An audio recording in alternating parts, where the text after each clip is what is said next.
এরপরে প্রশ্ন হলো শবে বরাতের আমল কি?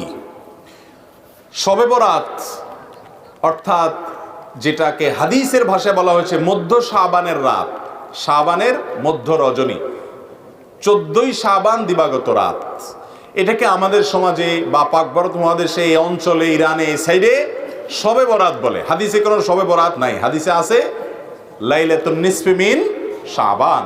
তো যাই হোক, বরাত মানে যদি মুক্তি হয় তাহলে সে অর্থে ঠিক আছে। এই রাতে আল্লাহ তাআলা মুশরিক যারা শিরকে লিপ্ত এই লোকগুলো ছাড়া, হিংসুক ছাড়া, বেদাতে লিপ্ত ছাড়া, যে ব্যক্তি সুন্নাহ মেনে চলতে চায় না এই লোকগুলো ছাড়া বাকি সব ইমানদারদেরকে সাধারণ ক্ষমা ঘোষণা করেন। আল্লাহর সাধারণ ক্ষমা ঘোষণা পাওয়ার জন্য যদি বলেন যে মধ্য শাবান রাত বা যেটাকে শবে বরাত বলি আমরা, এই হাদিসে যেটাকে মধ্য শাবান রাত বলা হয়েছে সে রাতের আমল যদি বলেন তাহলে আমি বলবো শিরক থেকে মুক্ত হন, হিংসা থেকে, বিদ্বেষ থেকে, শত্রুতা থেকে মুক্ত হন, কারোর পিছে লাগালাগি করেন না, অন্তরের কারোর প্রতি ক্ষোভ হিংসা থাকলে, শত্রু থাকলে মুছে ফেলান, পরিষ্কার হয়ে যান এবং বিদআত থেকে মুক্ত হয়ে যান, সুন্নতকে আঁকড়ে ধরেন, ইনশাআল্লাহ আপনি সাধারণ ক্ষমা আল্লাহর পক্ষ থেকে পাবেন। কথা কি বুঝাতে পারছি? এছাড়া যদি এ রাতে কেউ ব্যক্তিগতভাবে আমল ইবাদত করে, অন্য রাতেও করে, এ রাতে আল্লাহ ক্ষমা করেন, এতটুকু অন্তত হাদিস দ্বারা সাবেত অবশ্যই আছে। সেই বিষয়টা লক্ষ্য করে, এ রাতের ফজিলত একেবারে উড়িয়ে দেওয়ার মতো না, সে বিষয়টিকে লক্ষ্য করে যদি কেউ ব্যক্তিগতভাবে আমল ইবাদত করে, বিদআতি কোনো রূপ পরিগ্রহ না করে, তাহলে সে তার জন্য জায়েজ আছে। কিন্তু আমাদের দেশে যেটা হয়, শবে বরাত মানে হলো মসজিদে দলবদ্ধভাবে জিকির করতে হবে, দোয়া করতে হবে, দলবদ্ধভাবে অনেক কিছু করতে হবে, নফল বিশেষ করে সুন্নত আমল এটা একা একা করার যেগুলো সেগুলো একা একাই করতে হবে, যেগুলো দলবদ্ধভাবে করার কোনো নির্দেশ নাই সেগুলোকে দলবদ্ধভাবে করলে সেটা ভুল হবে।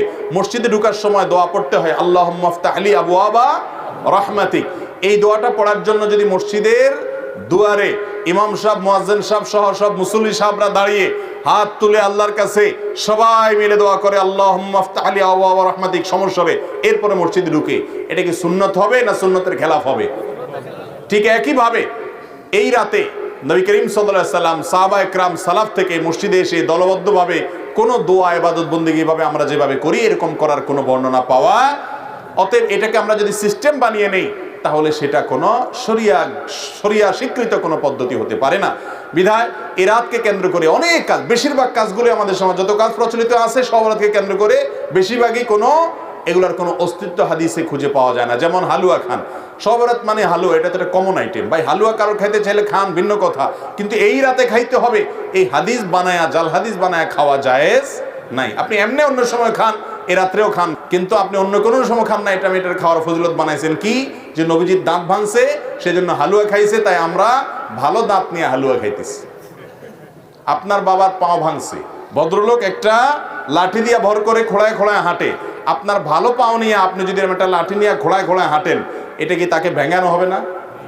এই ভেঙানোর কারণে এটা কি বাপের সম্মান দেয়া হবে নাকি তার সাথে তামাশা করা হবে?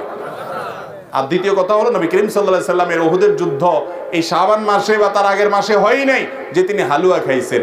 বিধায় এই সমস্ত জাল হাদিস আমরা আমল করব না। এই উপলক্ষে আপনার আতশবাজি করা সহ অনেক ভুলভাল কাজ আছে, সেগুলো আমরা করব না। বাকি রাতে আল্লাহ তাআলা মানুষকে ক্ষমা করেন, আপনি আল্লাহর কাছে ক্ষমার আশা করেন, শিরক থেকে এবং হিংসা থেকে, বিদআত থেকে নিজেকে পরিচ্ছন্ন করেন, আল্লাহর কাছে দোয়া করেন, সেটা ভিন্ন বিষয়। আল্লাহ তাআলা আমাদেরকে বুঝার তৌফিক দান করুন।